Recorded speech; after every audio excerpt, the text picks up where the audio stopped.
Assalamualaikum warahmatullahi wabarakatuh.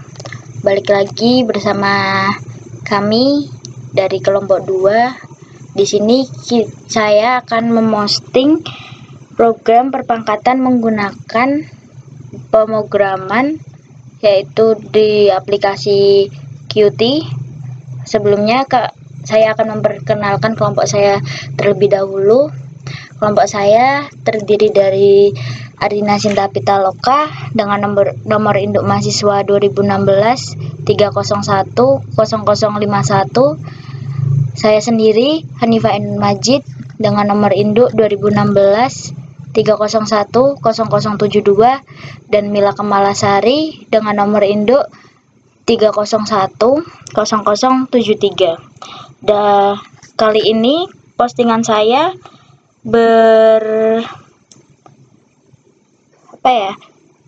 berisi tentang pemrograman perpangkatan. Jadi di sini tuh kita buat pemrograman perpangkatan dengan menggunakan fungsi. Fungsi sendiri itu adalah blok dari kode pemrograman yang dirancang untuk melaksanakan tugas khusus. Tugas khusus di sini tuh kita kayak ngisi input dimana kita akan membuat pemrograman tersebut. Sekarang kita langsung aja buka programnya. Kita search di sini Qt.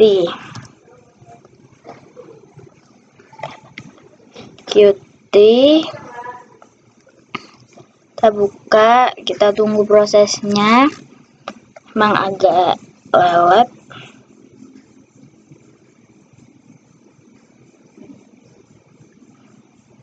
Nah ya, belum muncul. Sabar. Namanya juga program komputer, jadi agak lelet gitu.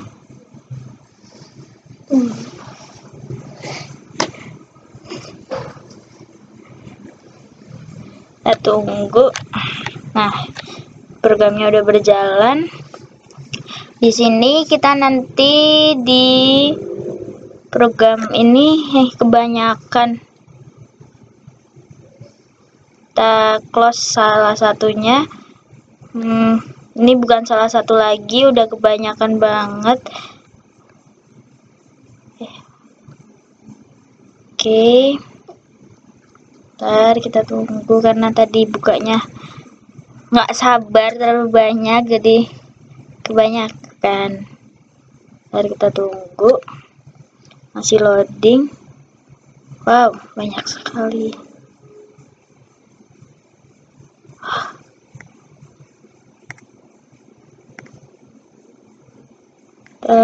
Close berapa yang ada di sini.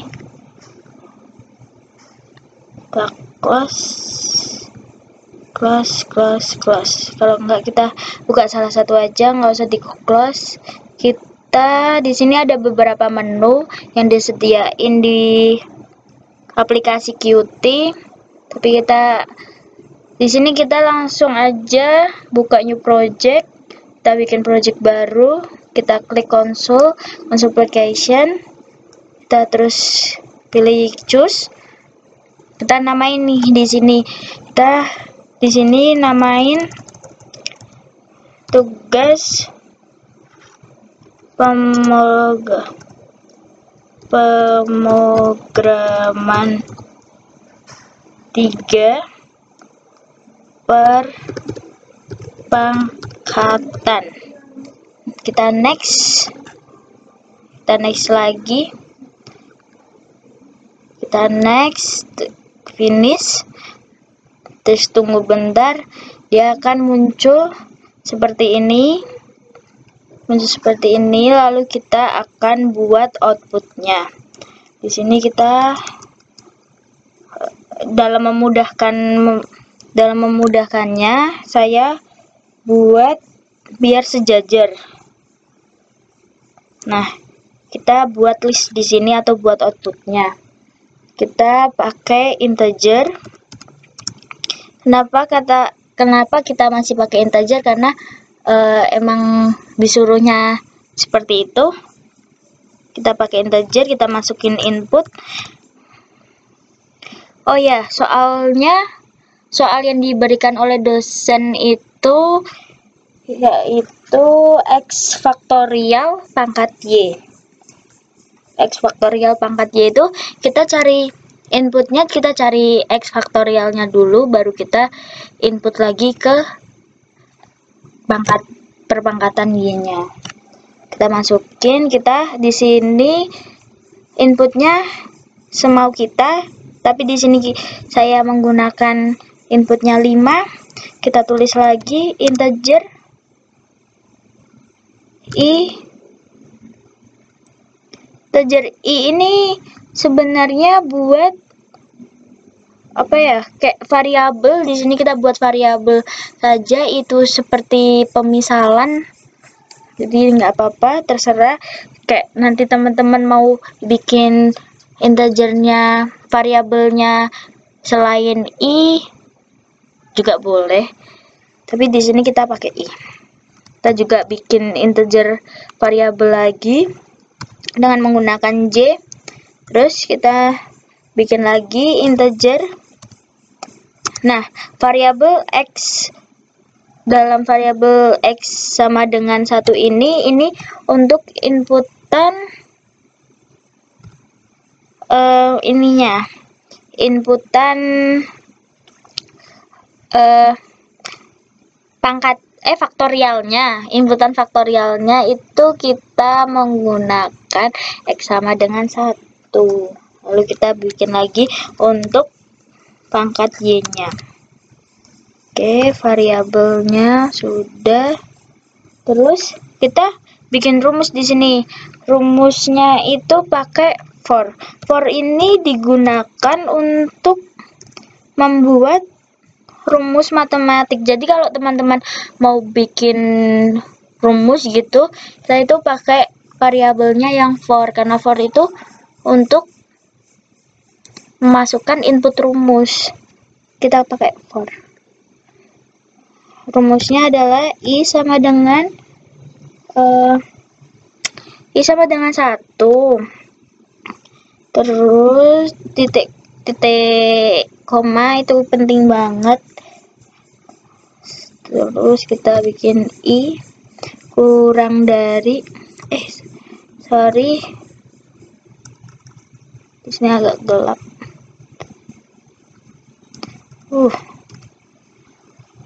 I kurang dari input yang kita maksud adalah input yang di atas untuk faktorialnya. Input sama dengan 5 itu faktorialnya. Jadi di sini pemisalannya harus i. I itu kurang dari input. Jadi itu nanti nggak sampai 5. Jadi kurang dari 5 lah. Terus kita masukin untuk rumusnya lagi i++. I++ ini kayak udah paten gitu, jadi kita nggak boleh ganti, mau diganti x lah, y lah, atau apa, pokoknya di sini tuh tetap pakai i++, nggak boleh diganti. Terus kita bikin input, kita enter, kita bikin kurung buka. Sorry, kebanyakan saking semangatnya, jadi kita pindah aja langsung.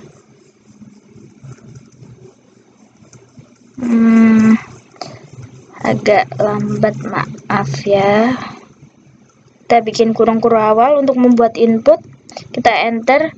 Dan kalau kita membuat input di sini kita kurung awal, enter, biasanya langsung kurung tutup, karena itu udah emang dari sananya kayak gitu, dari aplikasinya.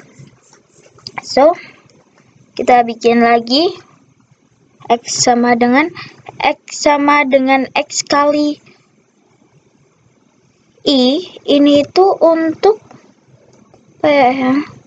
Oh ya, ini tuh rumusnya faktorial. Kalau faktorial itu kayak kita itu pengulangan, jadi kayak semisal inputnya 1, berarti 1 kali 1 itu tuh 1 faktorial. Semisal ini apa? Ini apa? Yes. Apa? Tutup. Ini udah rekam lo kamu. Sorry. Tadi seperti biasa karena Bandicam ini nggak bisa ngerekam lebih dari 10 menit, jadi ya kita lanjutin lagi. Kita udah sampai di X sama dengan X kali 1 adalah rumus untuk rumus faktorialnya. Terus kita bikin untuk perpangkatannya karena X sama dengan Y, jadi di sini rumusnya adalah Y sama dengan X. Tuh kita bikin sudah, lalu kita bikin rumus lagi. Nah, rumus di sini itu bedanya rumus di sini sama yang di atas itu, kalau yang di atas itu kita bikin rumus untuk faktorial. Nah, di sini tuh kita bikin rumus untuk si perpangkatannya. Oke, kalau kita bikin rumus perpangkatannya, J sama dengan 1 titik koma J kurang dari I. Lalu kita bikin seperti biasa, maaf ya salah karena kita juga masih belajar di sini, kita masih awal banget, baru ngerti pemrograman juga. Mungkin teman-teman yang lain udah tahu, jadi kalau ada yang salah mohon maaf lah. Oke, kalau kita udah bikin ini, terus kita bikin lagi fungsi di sini, kita enter, kita bikin kurawal buka, kita enter lagi, kita masukin fungsinya. Terus kita juga bikin di sini rumus lagi. Kita bikin rumus lagi di sini. Y kali X. Y kali X mana ya? Di sini gelap jadi agak-agak susah. Tadi maaf ya, tadi ada suara-suara yang agak-agak gemerungsung. Gemerungsung itu kayak berisik gitu. Soalnya ini di terbuka gitu, nggak di apa-apa. Kita lanjutin. Kita udah selesai. Terus dan kita di sini udah kan, terus kita enter. Dari di sini kita buat debug. Terus kita di sini buat untuk kayak apa ya, semacam bukan fungsi, variabel untuk ngedebug. Jadi ini itu codingnya gitu, karena kita perlu coding. Sebenarnya kalau buat teman-teman ya, kalau yang buat pemula seperti saya itu harusnya kita buat stepnya dulu. Step pengulangan itu penting banget. Tapi di sini karena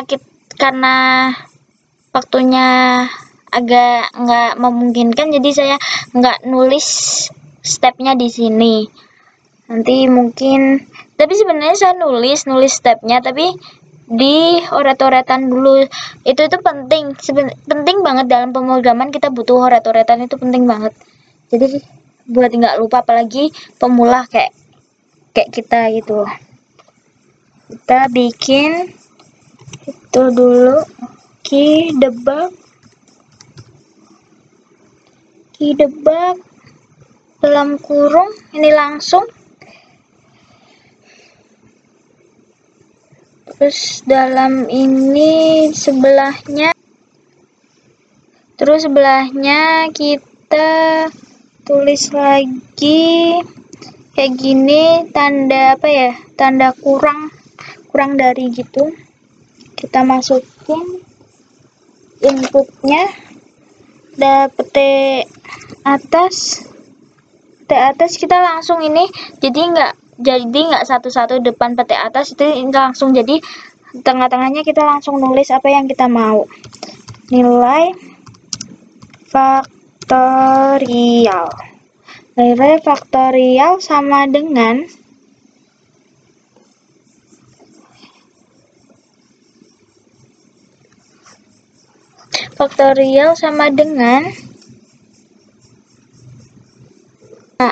oh ya maaf, tadi ada kesalahan. Kita bikin nilai faktorial X sama dengan, kita spasi dulu, X sama dengan tanda petik. Ya, kita lanjut lagi. Kita bikin lagi tanda kayak gini. X mana ya?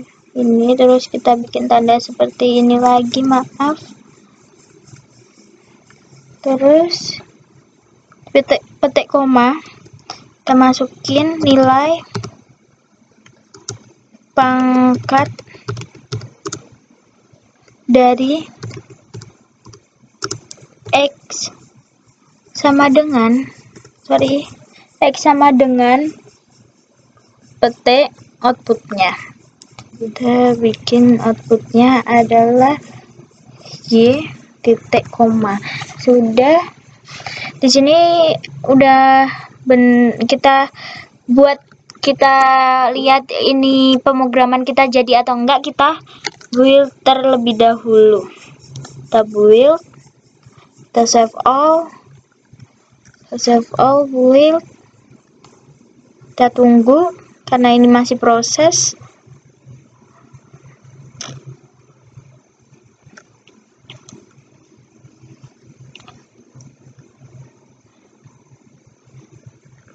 Di sini ada sedikit kesalahan.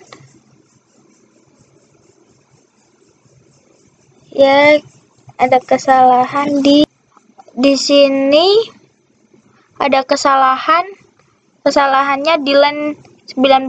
Kita lihat di line 19, kenapa kita nggak bisa bikin ini fungsi di sini, karena kita nggak buat include di line kedua itu arti dari yang di line 19 ini.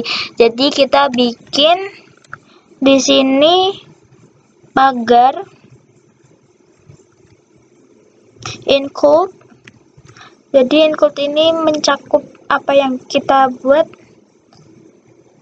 Spasi, kita buat tanda seperti ini, lalu kita panggil yang kita buat tadi key debug.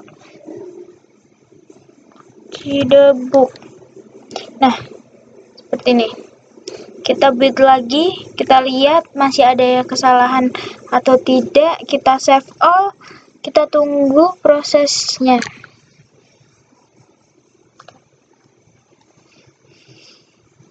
Kita tunggu beberapa menit. Nggak menit sih, detik.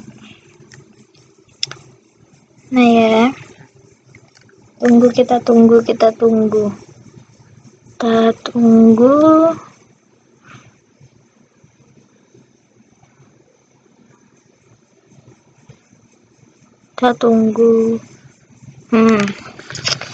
Agak lama.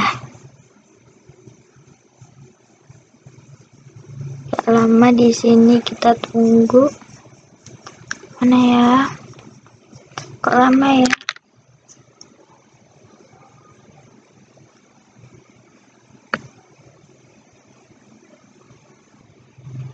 Dan kita tadi udah ngebuild atau melihat apa yang ada kesalahan kah di pemrograman kita. Tadi udah nunggu, udah jadi, nggak ada yang salah insya Allah, karena emang nggak ada yang salah. Terus kita itu di sini akan mendebug pemrograman kita. Jadi debug ini kita bisa mengetahui hasil yang sudah kita buat program. Kalau kita udah jadi, udah ngerasa benar dan udah dibuild tadi seperti tadi, udah nggak ada kesalahan, kita debug. Sebelum didebug, kita tandain dulu mana yang akan kita cari hasilnya. Kita tandai, nanti akan muncul warna merah seperti ini. Kita ditandai di berapa line. Jadi nggak semua line kita tandain di sini. Oke, kita tandain di sini, tandain lagi, dan ditandai lagi. Sudah. Kalau kita udah nandain seperti ini, lalu kita tekan tombol yang bentuknya seperti ini, ada kumbangnya. Kita start debugging. Kita juga bisa pakai tombol F5. Kita tunggu.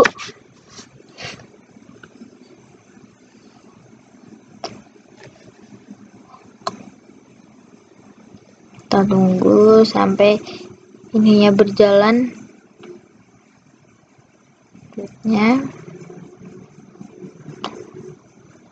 Kalau kita udah muncul seperti ini, udah muncul di sebelah kanan layar seperti ini menunjukkan nilai atau hasil yang akan kita cari.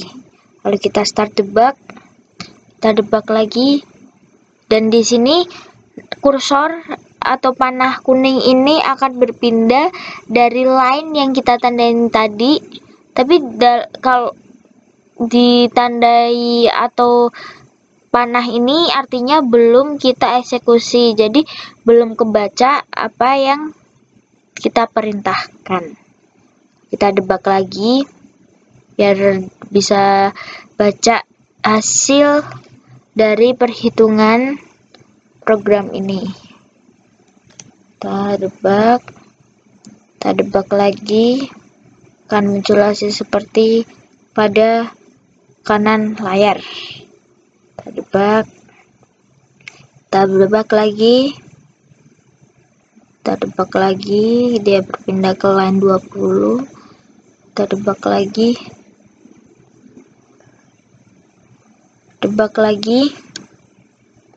lagi, nanti akan muncul hasil seperti di pojok kanan layar. Kita debug lagi, akan muncul hasilnya seperti ini. Debug lagi. Nah, ini adalah perpangkatan 3 faktorial pangkat 2. Jadi kalau 3 faktorial pangkat 2 ini kalau dihitung manual sama aja itu 1 kali 1 terus kali 2 kali 3, itu kan hasilnya 6. Lalu kita pangkatin 2 jadi hasilnya 36. Itu udah bener. Terus kita debug lagi. Ini 4 faktorial pangkat 3, hasilnya 216. Kita debug lagi, kita ke faktorial ke 5. Itu hasilnya. Oh, ini faktorial 2. Nah, hasil akhirnya udah ketemu di input terakhir, input 5. Jadi hasil perpangkatannya adalah 331.776. Iya benar.